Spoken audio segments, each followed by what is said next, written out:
This is the Good Government Show. There's a lot to talk about, and bringing fresh energy and new ideas to the table in Harrisburg. I think that's critical to good government. Making sure our region's moving in the right direction, and growth is good, but it's got to be smart growth. In our era of everything's online, it's good to be able to see people at a booth and talk to them face to face. My goal is to get stuff done, and to do that in divided government where you've got a Democratic majority House and a Republican Senate and a Democratic governor. You've got to work together. And I think that's where we get lost in the national stage or our political scene, is that there are different perspectives, but what can we do to work together? There's a lot of good government to talk about with today's guest. When he was elected, Pennsylvania State Senator Nick Miller was the youngest senator to take office in over 100 years, and he didn't waste much time jumping in on a range of issues. Welcome to the Good Government Show. I'm Dave Martin. First, help us share the message of good government by liking us and sharing us where we are on all your favorite social media. Make sure to review us and share our show everywhere. We all need to talk about good government. The Lehigh Valley area of Pennsylvania is one of the fastest growing regions in the nation. What used to be acres of farmland is being transformed. Housing and shipping centers are just part of the changes. But listen to how Nick Miller is helping preserve pockets of what made the area attractive in the beginning. I'll give you a hint. Fresh-grown potatoes. We also talk about technology. From his position in the Senate, he's eyeing the future. And as he will tell you, staying ahead of tech isn't easy, but it's essential, especially for kids. I always like talking to new and young elected officials. They bring a fresh energy and a fresh commitment to the job. Coming up, a conversation with Pennsylvania State Senator Nick Miller. He's definitely got a fresh perspective. We have a new partner here on the Good Government Show, HelloNation. This is a new digital magazine that showcases the best of cities across the nation. We'd all prefer if good news traveled faster. At HelloNation, positive stories don't just get told, they get amplified. HelloNation helps businesses, leaders, and communities share positive stories that matter, building trust, credibility, and meaningful connection. Through professionally produced podcasts, digital features, and targeted distribution, HelloNation positions you as the answer regular folks are looking for, while expanding and scaling your digital footprint across the platforms that people trust. Good news deserves momentum. Your city or your business can help spread the word of good news across the nation. At HelloNation, they don't just have advertisers, they have advertisers. Editorial content from trusted community leaders and cities that are helping spread the good news. Let HelloNation lift you up and lead the conversation. Visit HelloNation.com to learn more. Once you wrap up this episode of the Good Government Show, give a listen to our friends over at Good News for Lefties. This daily podcast highlights news stories that show there's more good news out there. Other people in government are really trying to do the right thing. That's Good News for Lefties. Listen where you're listening now. Welcome to the Good Government Show. I'm happy to have with me Senator Nick Miller of Pennsylvania's 14th District, which is Lehigh and Northampton counties. Welcome to the Good Government Show. Dave, thanks for having me. Looking forward to it. Well, me too. And we've got a lot of good government to get to, but I want to start at the very beginning. I understand you are the youngest state senator seated, I think, over 130 years or something like that. And you're also the youngest chairman of the Senate Policy Committee. What on earth made you get involved in politics and public service as a young man? Yeah, I just, looking around, wanted to be a leader for the region, not just the Lehigh Valley, but also Pennsylvania. And I've gotten the confidence of my colleagues, voted me as the policy chair, as you mentioned, and working on just talking about things that impact people every single day, whether it's transportation investments or affordability issues like housing and healthcare and energy. There's a lot to talk about, and bringing fresh energy and new ideas to the table in Harrisburg. I think that's critical to good government. So this is something you always thought you wanted to do, is to get into public service? Not necessarily, but definitely inspired by my mom was a Court of Common Pleas judge, and was around that growing up, and serving on the Allentown School Board. And education's top priority for making a difference, because you can impact thousands and hundreds of thousands of students if you continue to improve the education system. Well, there's a lot of good government I want to get to. You've got your hands in a lot of things. One of the first things that jumped out at me was the Pennsylvania Farmland Preservation Program. According to your press release and other things I've read, the state has preserved over 2,000 acres of farmland, and you have helped save 104 acres of farmland in the state of Pennsylvania. Why is this important? Why do we need to do this? I mean, do we really need to save farmland? Can't they just save it on their own? No, I mean, it's critical, especially in one of the fastest growing regions in Pennsylvania. You see a lot of that open green space and farmland being bought up, and there's been challenges of whether it's warehouses now, but making sure protecting that piece is critical for the quality of life we have here in the Lehigh Valley. Losing that, you really do negatively impact the quality of life. And so being able to save that by the development rights, and we also need farmland. We need to be making our own produce and products here in Pennsylvania. We do a lot of that. We need to continue that. So do you know what these local farms are making or producing rather, or growing? Well, we've at this point, we've saved a number of different ones, but it's potatoes, it's everything you can think of, corn, even just corn that's used for whether it's crops and animals, but there's a multiple different things, apples, there's all kinds of stuff being produced out of the Lehigh Valley that people don't necessarily think of. And you got to have pierogies. Oh, you got to have pierogies. So we need the potatoes. Yeah, most definitely. All right. Yes. Okay. How did you get involved in this farm preservation program?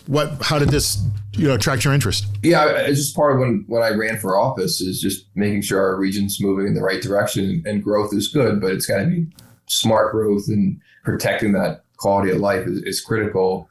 And having that farm and green space is part of the makeup of our area. If we lose that to this warehouse development and overdevelopment, it's not good for our area. And I read about this a little bit. Apparently, according to one of the things I read, one of your first jobs ever was at the Allentown Farmers Market, and you were able to secure some money to renovate that. How does it feel to go back to the place where you worked as a kid to bring some money to them to keep it open? Yeah, it's awesome. I mean, that's a regional asset. And growing up, I remember being in like 7th and 8th grade, working at the Red Barn Produce, selling produce at the farmers market. And it's just an awesome spot for families to go to on the weekends, or people to shop there for fresh produce. I just wanted to make sure that we were investing in those, so we're not losing that piece of our city and region. And so it was awesome to help out. And there's more work to be done. We're working on some other stuff that we're going to announce soon. So what did 12-year-old Nick Miller do at the farmers market? What was your job? I was selling produce. Yeah, I was selling produce. All right. Loading off the truck, loading it in, all that stuff, everything? All that stuff, yeah. Okay. Yeah. But it must be fun to go back there and as a state senator and be able to deliver to a place you work. Yeah, and they've got an awesome breakfast spot in the middle there. On the weekends and hanging out and talking to people and seeing people I know and just kind of getting a pulse on the community. All right. And did anybody say, oh my God, I remember you when you used to run around the market? Yes. Exactly that. Yes. To that end, I saw something else that you were a part of. Back in January, I had a hearing on clean air and clean water in Pennsylvania. What was the results of the hearing, and what did that spur? Yeah, we've got some challenges with the quality of air in some of these old industrial parts of Pennsylvania, but specifically in the Lehigh Valley, we move a ton of cargo. And it's not by ship, it's by trucks. And so there's a lot of emissions that our air quality is impacted. We have one of the highest rates of asthma in the country. So that was one of the kind of thoughts of why we should have that conversation about having a policy hearing. But, how can we impact that? How can we reduce congestion? Route 22 is our kind of backbone of infrastructure in the Lehigh Valley. And addressing that so it's not bumper to bumper all the time is something that we're working on. Which ties into having more farmland. Well, I mean, the farmland is important. All these things, they tie into each other. Sure. Quite frankly. Yeah. So as a result of this hearing, anything we can look forward to in terms of either legislation or new policy? Yeah, one that's very real on the water side. We're trying to get PFAS. It's a forever chemical that's used fire foam, get that out of the foam, get it away from firefighters. It's causing cancer. We've had a number of different firefighters pass away from that exact kind of cancer. So addressing that right now, the bill is stuck in the one of the Senate committees.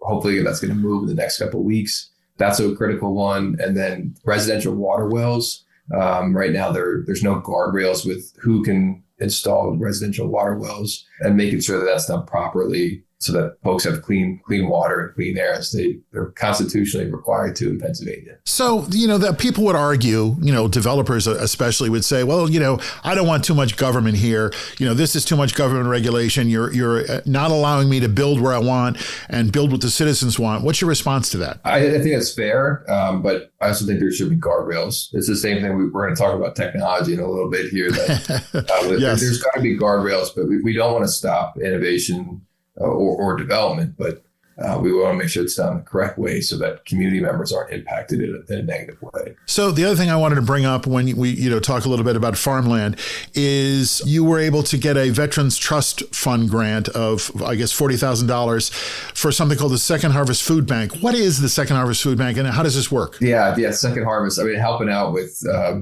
purchasing from local farms, which I think is critical, and their local produce and making sure it's getting to the hands of people that are having just a bad stretch and they need a hand on having healthy food and access to it. Second Harvest is that food pantry that, and it's actually, they have a distribution network across the Lehigh Valley, which is really helpful because there's different levels of need in different parts of the region. Was this just for veterans? That one specifically, but we've helped them in other ways, and they're part of other state programs that allow them to help community members, not just veterans. And what do they get? It's I guess a monthly delivery. What's the delivery? Do you know? I think it varies, and they deliver to local nonprofits that do kind of street level distribution to larger kind of network wide stuff. But there are monthly senior boxes that they deliver. And actually at our senior expo, a senior was telling me that we could improve the makeup and different kind of selections of boxes. It's just good feedback, All right. You may be delivering food that people are actually going to eat and have the ability to cook. And so a lot of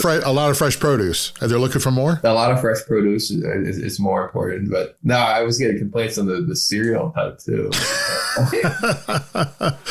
I want Cheerios, not Rice Krispies. Come on, exactly. Stuff like that. Well, you had a seniors and veterans expo recently, I guess in early April. What was that all about? That's our annual event we do with one of our local state representatives, Jeannie McNeil, and it's just a community day where we had over 60 vendors and hundreds of people come in, and it's just in in our era of everything's online, it's good to be able to see people at a booth and talk to them face to face, and whether it's from the YMCA or the local airport, and ask questions. We had just a lot of good feedback of being able to see folks, and my staff's there, Jeannie's staff's there to help with all kinds of state issues too.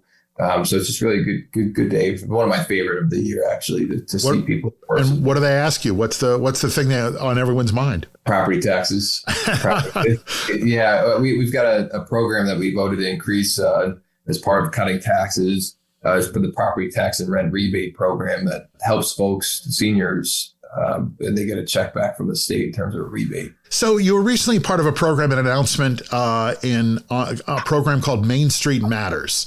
Tell me what this program is. And this is a lot of money, $1 million into, I guess, one bank building, the old cement building. How is this a good use of government dollars? How is this money well spent? Well, I mean, the main streets throughout Pennsylvania are critical to the local economies, and that specifically in Northampton Borough was been vacant for years. And so you see that and look at it from the market's perspective. Nothing's on the private side has really taken root yet. It needs some state help, some government help. And we were able to secure $1 million to make that renovated into commercial, and then 12 apartments above. And we know that the demand for housing is through the roof, and being able to bring all those additional units. Those projects don't happen. They're very challenging projects, and they've got environmental challenges. They got parking and infrastructure challenges. The electrical needs upgrading. Without that state support, it won't happen. And at a critical intersection in the Northampton Borough, do you want to leave the building blighted for decades on end? No, we want to see the change and improve it so people can be proud of their main street. And do you think it'll have an impact beyond just that one building? Most definitely. Yeah. I mean, it's kind of a broken windows theory. Okay. You start to see change. People say, okay, I want to invest in my facade next door, and hopefully get that snowball effect. So it's a good use of government dollars. Most definitely. Most definitely. You said you wanted to get into technology. There was, I guess the first thing I wanted to ask you about is, it's called the Safe Chat Act. Can you explain what this is? Yeah, we talk about, how quickly technology is moving, innovation, ChatGPT and AI. It's a hot topic, and talk about moving quickly. There's so many miners using this technology, and we just want to make sure there's guardrails that they're protected. And unfortunately, we've seen some really negative, we've heard negative stories about students actually hurting themselves at the guidance of some of this AI. And so putting parameters on there that one identifies to the user that it's not a human. Every 3 hours, you should take a break. And, if the system identifies that this person is kind of in crisis, they provide resources or help, and they also don't give instructions on how to self-harm. It's protecting minors, and in 2026, it's critical with how much. How do you stay ahead of that, though? It's challenging. I mean, you got to work in a bipartisan fashion, and that's how we got the bill out of the Senate. The Republican Democrat co-prime. That's critical, working together to get that done, because technology is moving quickly, and we've got to move faster. That's what we urge here in my office. And you're the minority chair of the Senate Communications and Technology Committee. So are you like a technology expert now? We're working towards that. There's a lot of different bills that come through, and from data centers to actually the AI, and telecoms, and how we can improve access to in rural areas for internet access. There's all kinds of technology, communication stuff. As a state senator, how hard is it to switch from having a meeting about, the SAFE Act and technology, and then, preserving farmland? That's one of the challenges I love about the job. I mean, you learn a lot about a lot of different things, and being able to organize that. And I've got a phenomenal staff and team that helps prioritize, how we can get stuff done. And you're working with the county, with Lehigh County, on securing cyber attacks, ransomware. Tell me about this, because I don't understand this. Yeah. So think about how much personal data that your county has, and it's both Lehigh and Northampton counties, and making sure that they do a self-assessment as part of the $250,000 grant. Is assessing kind of the vulnerabilities. We know as a state that outside foreign entities attack our systems all the time. And I don't want to be reactive to a cyber attack. We've seen it in different communities across Pennsylvania.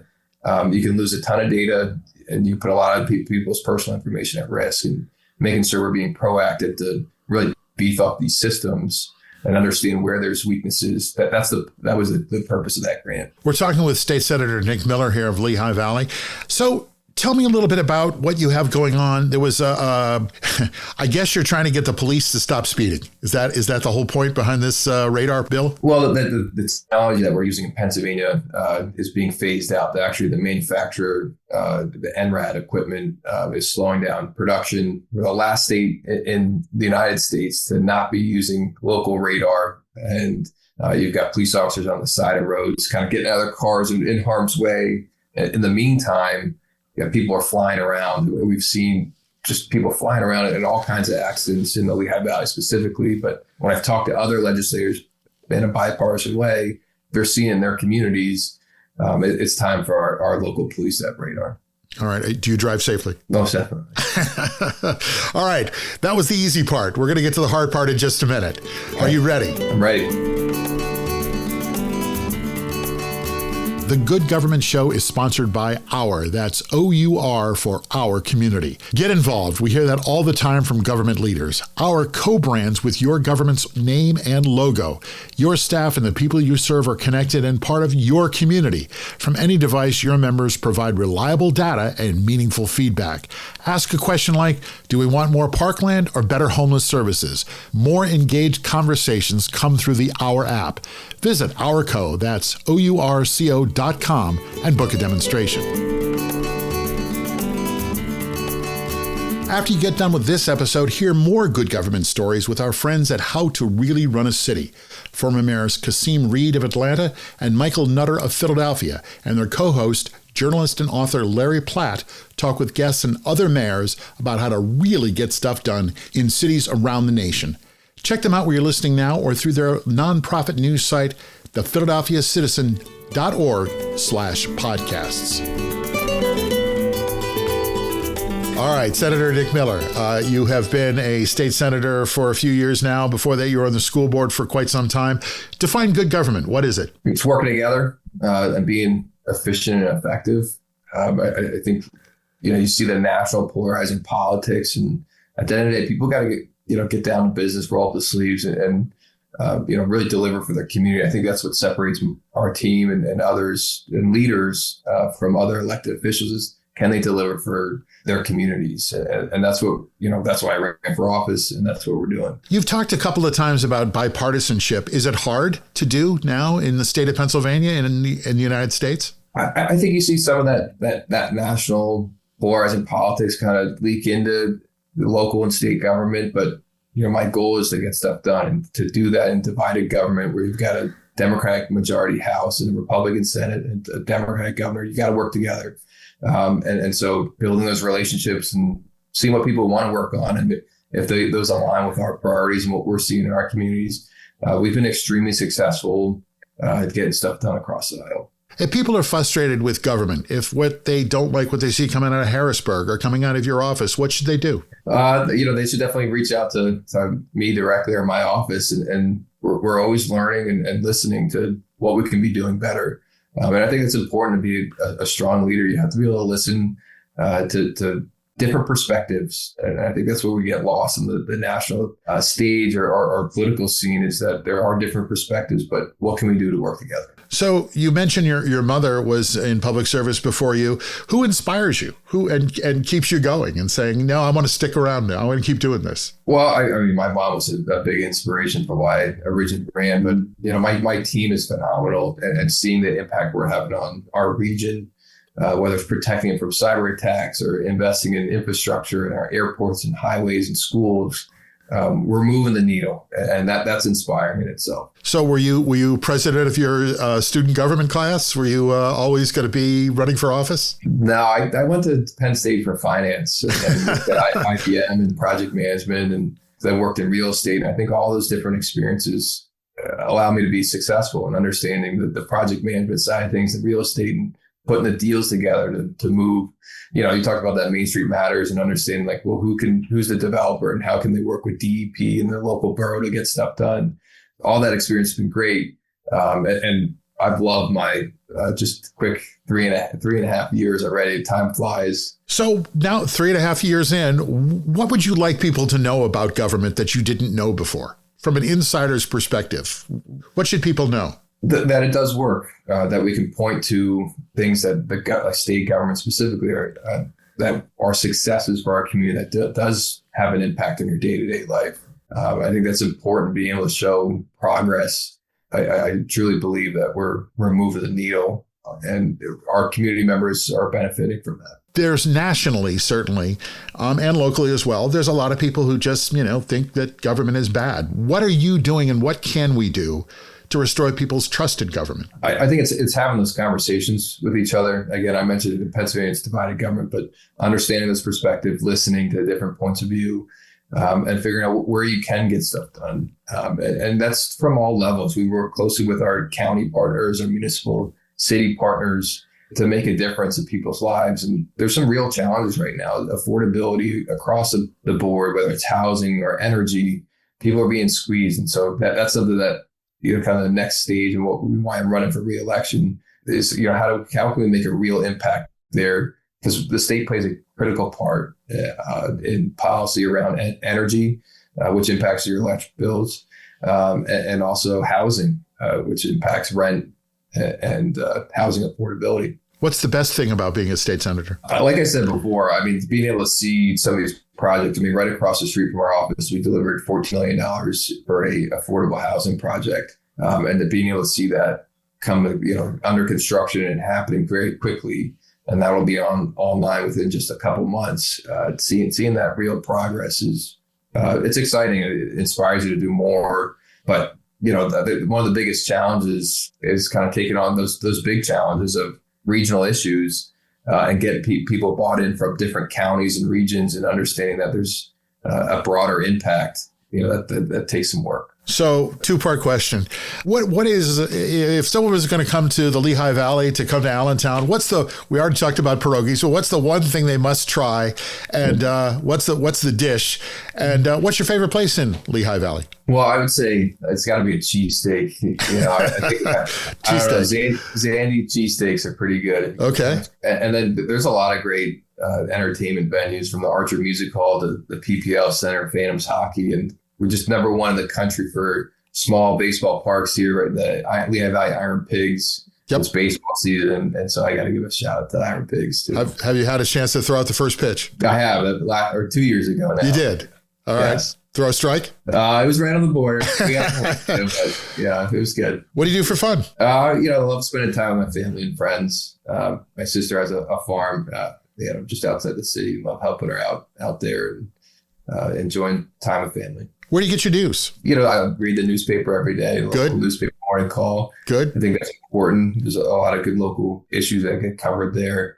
And then online, I think it's incredible how many people, or the percentage of news that's kind of consumed by people from the internet and social media, and seeing what else is out there. So this is the Good Government Show. We always try to bring it back to a good government topic. Tell me about a good government project you've been involved in, you're excited about, something that maybe you're working on now. I got to take it back to the PFAS. It's a forever chemical in firefighter foams and in firefighter equipment, protecting the folks that, run towards danger in our communities and protect their communities. I think that's good government. It's bipartisan.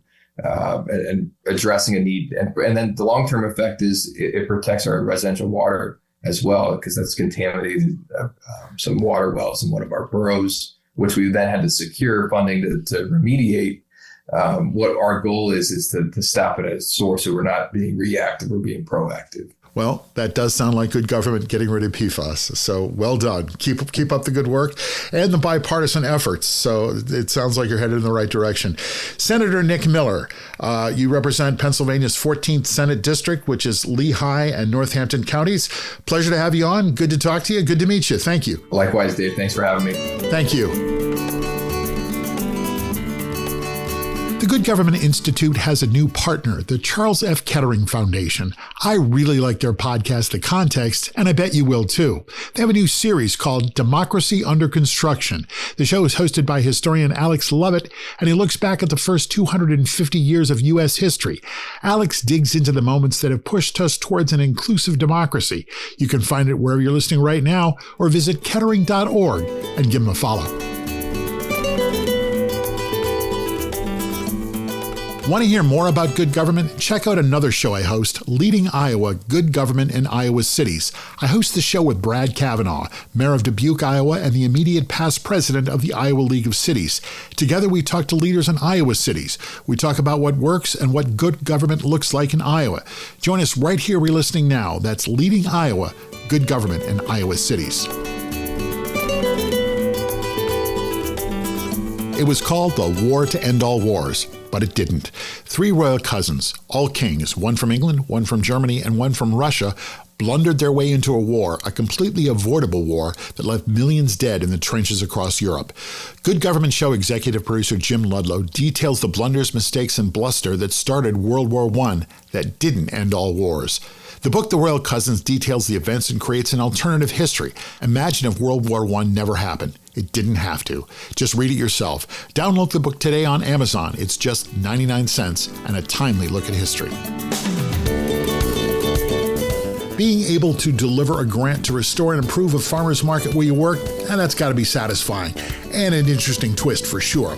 Pennsylvania State Senator Nick Miller did that, and he's done a lot more in his first years in office, and as he said, he's spending our money wisely. I heard a lot of bipartisan cooperation on a lot of the bills and projects he's worked on so far, and on projects he continues to champion in the future. That's good government. Now for a cheesesteak next time I'm in Allentown, Pennsylvania, and if I can get that at an Iron Pigs game, even better. Well, that's our show. Thanks for listening. Please like us and share us with your friends and review us right here where you're listening. And check out our website, goodgovernmentshow.com, for extras. Help us keep telling stories of good government in action everywhere.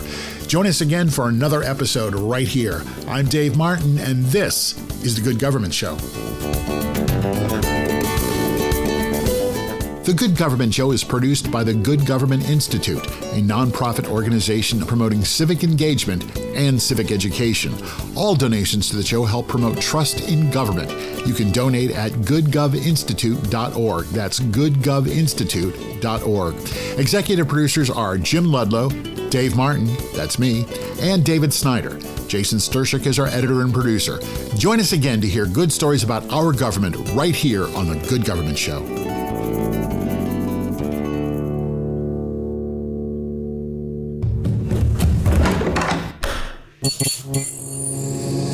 This podcast is part of the Democracy Group,